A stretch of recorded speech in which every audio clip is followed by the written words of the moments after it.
বাংলাদেশের এক বক্তা, বহুত আলোচিত এবং সমালোচিত।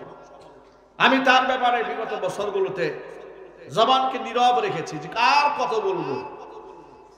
বক্তাদের ব্যাপারে তো কথা বলতে নিজের কাছেও খারাপ লাগে, যে হাজার হাজার মানুষের সামনে তাদেরকে সতর্ক করব, তাদেরকে ব্যক্তিগতভাবে বোঝানো হলো, একাধিকবার বোঝানো হলো, কোনো বুঝে কাজ হয় না।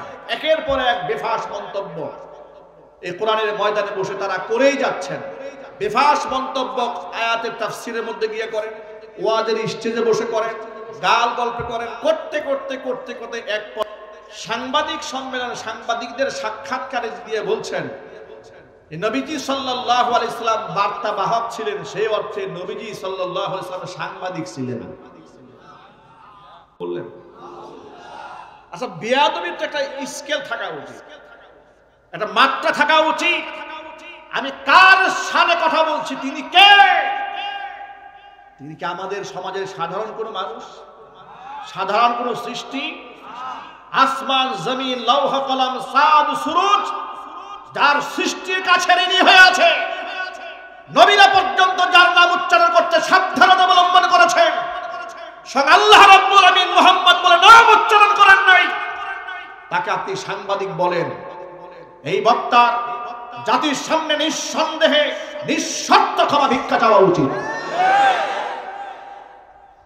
লাগামহীন বক্তব্য দিয়ে দিয়ে এক সময় বলে কোরআন শরীফ আল্লাহ ফেসবুক চালাতে বলেছেন, আল্লাহ পাক লাইক কমেন্ট করতে বলেছেন, আরেকবার বলে কোরআন শরীফ আল্লাহ আওয়ামী লীগ এবং বিএনপির নাম বলেছেন, আরেকবার বলে অমুক নায়িকার দিকে বিসমিল্লাহ বলে একটু তাকাবেন। উদ্ভট কথাবার্তা। আল্লাহর কোরআনের মঞ্চটাকে কয়েকটা দায়িত্বহীন জ্ঞানহীন আলেম নাপাক বানিয়ে ছেড়ে দিয়েছে। কথা ঠিক না? বুঝে ঠিক জুড়ে বলেন। হাতে গোনা কয়েকটা বক্তার কারণে আজকে আলেম সমাজ বিতর্কের মুখে। তাদের নামে প্রতিদিন ফেসবুকে গালিগালাজ হচ্ছে, মানুষের সামনে জবাবদিহিতা করতে হচ্ছে, আর তাদের কাছে জবাবদিহিতা চাইতে গেলেই বলে স্লিপ অফ টাং হয়ে গেছে। কেন রে ভাই? আপনি কথায় কথায় মাপ চান, কতবার মাপ চাইলে আপনি শুধরাবেন? কতবার আপনার স্লিপ অফ টাং হয়? প্রতি স্টেজে আপনার স্লিপ অফ টাং হয়। এর মানে আপনি বক্তব্য করতে এসেছেন, আপনি এই মঞ্চের উপযুক্ত নন, আপনি বিশ্রাম গ্রহণ করেন। কথা ঠিক কিনা চিল্লায় বলেন। আচ্ছা, আপনাদেরকে একটা কথা বলি, একজন ড্রাইভার যদি প্রতিদিন রাস্তায় রং সাইডে চলে সীমা লঙ্ঘন করে, আর প্রতিদিন যদি বলে যে প্রথম প্রথম ড্রাইভার হয়েছে, কদিন পরে ঠিক হবে, এটা কি মানবে কর্তৃপক্ষ? রাষ্ট্রের আইন মানবে? সুতরাং রাসূলের শানে যারা গুস্তাখি করে, আমি আবার বলছি, আল্লাহর শানে, রাসূলুল্লাহর শানে, কোরআনের ব্যাপারে, হাদিসের ব্যাপারে, কোরআনের তাফসীরের ব্যাপারে মন গড়া কথা বলবেন, আপনি কত বড় সেলিব্রিটি এটা আমরা দেখব না। আমরা দাঁত ভাঙ্গা জবাব দেওয়ার জন্য প্রস্তুত আছি। সুতরাং যিনি বলেছেন মুহাম্মদ সাল্লাল্লাহু আলাইহি ওয়াসাল্লাম সাংবাদিক ছিলেন, এক অর্থে মানে কি? বার্তাবাহক ছিলেন। আজীব কারবার। আল্লাহ রাসূল কার বার্তাবাহক ছিলেন আর সাংবাদিকরা কার বার্তা বহন করে? সাংবাদিকরা মানুষের কাছ থেকে মানুষের বার্তা বহন করে এবং এর মধ্যে অসংখ্য মিথ্যা বেশি থাকে। কথা ঠিক না ঠিক? এই সমাজের সাংবাদিকরা একটু ইনসাফের সাথে বলবেন, সব সাংবাদিকরা অধিকাংশ সত্য বলে না, মিথ্যা বলে। একটু জোরে বলতে হবে। আমি সাংবাদিকদের অসম্মান করছি না, নিঃসন্দেহে সমাজের মধ্যে দায়িত্বশীল সাংবাদিক আছেন, সত্যবাদী সাংবাদিক আছেন, সংখ্যায় তারা কম, কিন্তু কোথাকার সাংবাদিকদের সাথে আপনি মুহাম্মদ সাল্লাল্লাহু আলাইহি ওয়াসাল্লামের তুলনা করলেন? মানুষের তো ডেট এক্সপায়ার, গাঁজা খাইলেও মনে হয় এমন কথা মুখ থেকে বের হওয়ার কথা নয়। এই সমস্ত বক্তারা কি স্টেজে ওঠার আগে গাঁজা খায় না তারি খায় নাকি মদ খায়? আমার বুঝে আসা কথা ঠিক না জুড়ে বলেন।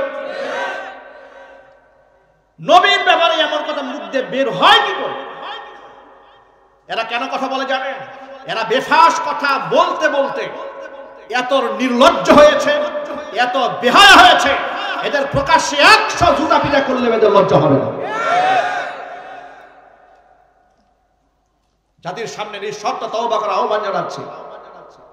যে ব্যক্তি আল্লাহর নবী সাল্লাল্লাহু আলাইহি ওয়াসাল্লামকে সাংবাদিক বলে আখ্যা দিয়েছে, একটু ঘৃণার সাথে নাউজুবিল্লাহ বলবেন না?